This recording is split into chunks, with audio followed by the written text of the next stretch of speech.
अब भागल भोर। मैया खोलू ना नयन अब भागल भोर।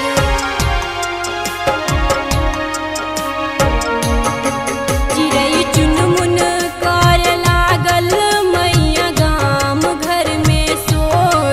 चिड़ै चुनमुन कर लागल मैया गाम घर में शोर। हे मैया खोलू ना नयन अब भागल भोर। मैया खोलू ना नयन अब भागल भोर।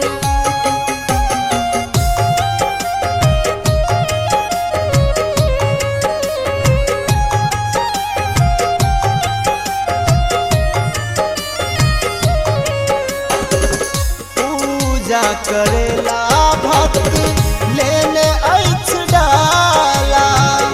अहाला हम कीन लैला फूल और माला।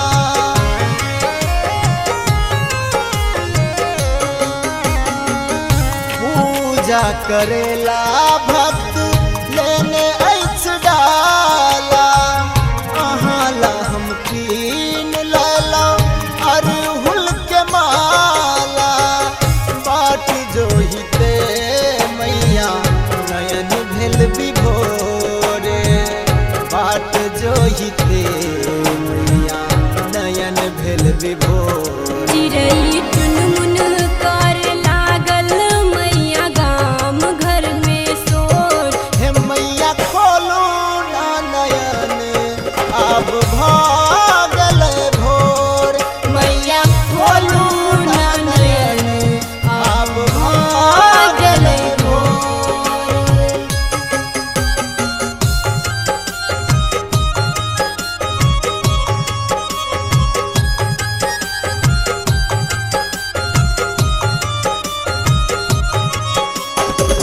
सृष्टि के रचयिता मैया अहीं छी भवानी।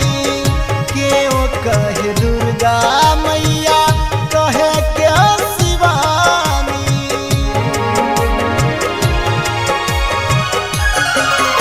हाँ, सृष्टि के रचयिता मैया अहीं छी भवानी।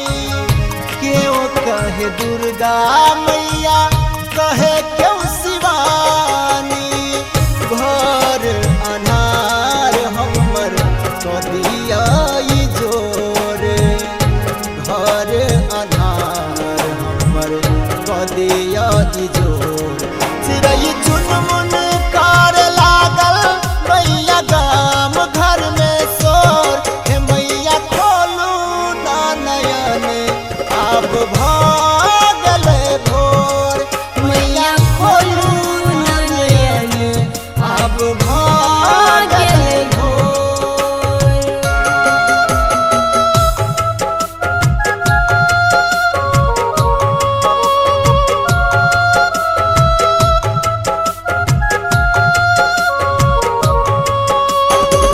रमेश प्रसाद मैया ठार अहिक द्वार। करियो है शेरा वाली पूजा स्वीकार।